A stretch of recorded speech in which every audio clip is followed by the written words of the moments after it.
Test. Hello everyone, welcome to my YouTube channel. So today I wanted to talk a little bit about January and my investments in the stock market. So first things first, it's been a crazy year. 2020 was a crazy year. 2021 seems like it's gonna be, moving forward. We got vaccines coming up. We have a new president of the United States who got inaugurated. So just to dive deeper into it, so January was a pretty bad month for me in terms of a new investment I went into. So just talk a little bit about, so I have previously invested in the stock market just regularly, and I started off actually with cryptocurrency 2 years ago. That was my first investment I ever made. Which is kind of backwards because people typically, start with the stock market, move into crypto just a little bit. But I started off with cryptocurrency and then now went into the stock market about a year ago, dabbled in investments. And now this past 2 months, I have been researching options, which is basically an alternative to the stock market. It's a way of buying a contract that allows you to buy 100 shares and then you sell the contract to somebody else, so on and so forth. I'll have another video that goes more into depth about that if it's something people are interested in. But why was January a bad month for me? So there's a company called Square. Square I am super bullish on. They are an infotech company, and basically what they do is they provide a lot of different, local, stores, I would say, businesses with a point of sale system. So whenever you see a card reader in a store, it's usually like a white box. Sometimes it's a Square card reader. So whenever you swipe your card, the payment's processed through Square. Also, they have a lot of technology solution tools for businesses that allows them to manage inventory, do marketing online, build a website, things like that. So they're the all-in-one solution for a lot of businesses, especially small businesses. So that's what Square is. Another interesting thing about them is CashApp, which leads me into why I invested.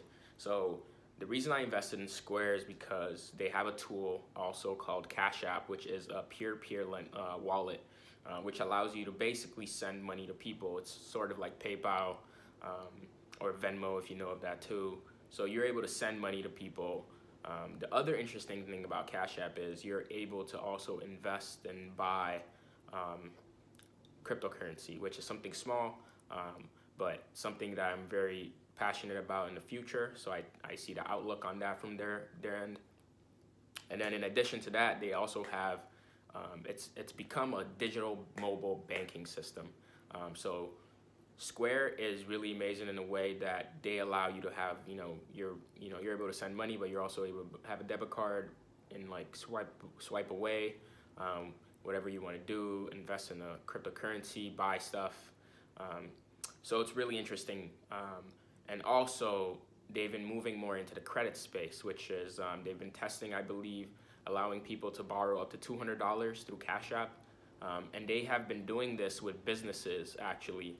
So now they're moving more into the consumer space where they used to be in the business space. So they used to borrow, give a credit line of up to $200,000 to small businesses in order for them to, continue to grow, build, whatever they need to do. So they're starting to move a little bit away from, not away, but expand, which is where you see a business start to scale. Expand from just the business, B2B, but more into the B2C. So they're starting to sell their products to consumers, and CashApp is the cash cow that's leading the way for them in that regard. I don't want to talk too much about Square. This video is not about Square. I feel like I can keep going about Square, but this is going to be too long. So that's why I invested in Square. So now, which leads me to options. So I have investments in Square, which is, I dollar cost average over time. So I'm not worrying about the market's volatility every month, like up, down, up, down. I just invest over time, and I believe Square is a company that's going to be the future, so they're going to go up regardless in the next 10 years. So I'm good with that. So my problem is I started investing in options, and the thing with options is they have expirations. So you're buying a contract that expires at a certain time. So whatever your investments are, it's like trying to predict the market. It's going to go up at this time. So you're buying this contract that allows you to buy 100 shares at this certain time. But then if it doesn't go up in this certain time, then you lose money. If it does go up, then you make a lot of money. So that's the risk in that. So options are really, really amazing based on what I've looked into from them. But they're also extremely risky. So this, I bought my first option in Square in January, early January. And as you can see here, I'm gonna put on the screen, this is my investment this month, and this is how it's been going. I'm a little nervous actually because I am not sure what to do about it. Sorry about this. I'm not that I'm not sure what to do about it, but I'm a little nervous about it. But I did buy a February call. So the reason I bought it was because Square, CashApp, and for Square has grown from 2 years ago being 25% of its revenue to last year being 75% of its revenue. So last quarter, Square generated over $3 billion in revenue. The quarter before that, $1.5 billion. The quarter before that, about $1 billion. So they've been sort of doubling this year every quarter through CashApp. And I believe that trend is not necessarily going to remain the same in terms of doubling, but I think it's going to continue to grow significantly. So I'm really excited about that. The reason I bought a February call is because the fourth quarter earnings for Square was supposed to be released, I believe late February, early March. So I believed this earning call people would be excited for, because I'm excited for. I see them doubling possibly to follow the trend of this year, from $3 billion from quarter 3 to $6 billion possibly in quarter 4. So what does that mean really? It means people get excited, people put a lot of money in there, and the stock goes up.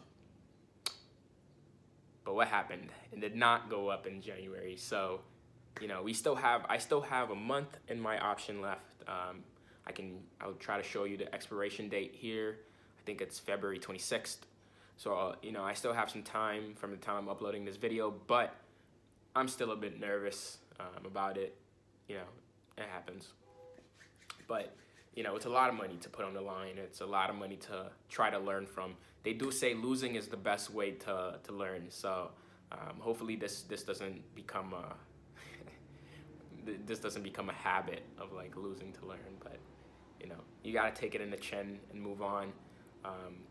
But what I do want to talk about is I do expect to wait until February and give an update on what's going on. If Square goes up, if Square goes down, if I lose all my money, if I make a lot of money, I'll let you guys know. This was my first investment in options.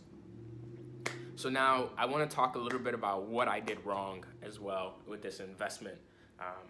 So before I had watched a lot of videos on options. A friend of mine, we talked about it a lot, and you know, it's still a kind of not confusing, but there's still a lot to it that I don't know about. There's a lot to it I don't know about, and usually I try to understand like a lot about something before I go into it. In this case, I didn't quite, because I was thinking the best way to learn about it is to, you know, go in head first and like go see for myself, like see how things go, keep track of the market when I'm invested in it, because if I'm not invested in it personally, I feel less inclined to keep track of the market and see what's going on and like, you know, learn from that process. But now that I have money invested, I look at it, I try to see what's going on, I see what moves and swings the market, how to better evaluate, you know, a stock price versus what the market says the price is, and whether it's a good investment or not. So options has been really good in letting me see that, get a different picture for how to invest. So what I did wrong this time was, really just not being a little bit more patient, but we'll see how it goes. It doesn't quite mean it's like a bad thing yet, but it's something I wish I could have done better, was maybe taking a little bit more time to really look at it, get a cleaner picture. Maybe not investing right at the time I did, maybe a different time. I need Square. Square is always a solid investment, but in terms of when I invested, maybe I should have evaluated the price and seen if it was worth it, and if it was valuating correctly, or if the market was just overshooting it, which a lot of what is in the market right now is overshot. I think it's overly valued when it's not quite that value, but that's a whole nother topic for another day. So, which leads me into what I will be doing next. So next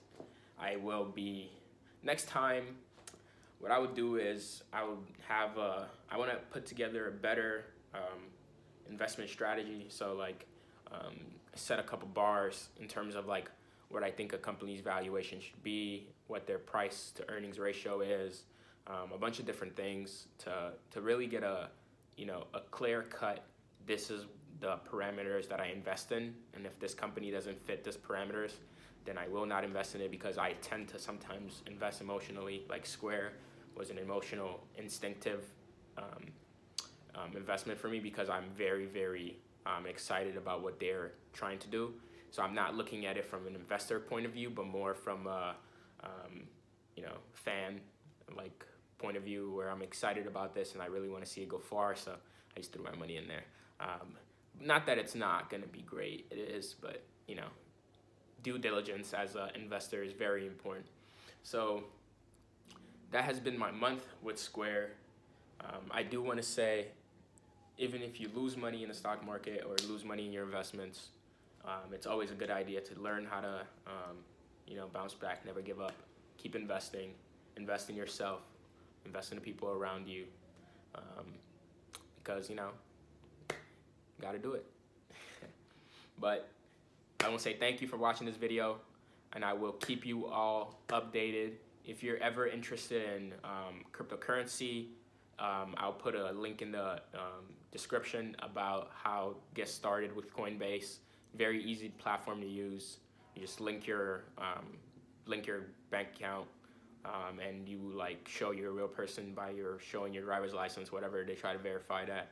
And then you put money in there, you convert it to cryptocurrency, you invest. As you can tell, Bitcoin is about $40,000 now. Like 2 months ago, was about 20,000.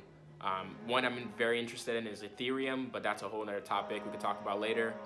Ethereum, I believe, is a better investment than Bitcoin in the long term, but that's something we can talk about later. And if you're ever interested, I can also put in a link below, my Robinhood, a link for Robinhood. It's a good platform to use as well to invest in the stock market and options. Be a little bit more careful about options, but stock market investments, you can get. Also be careful, but it's not as risky as options. But yeah, thank you for watching this video. Until next time, I'll see you. Peace.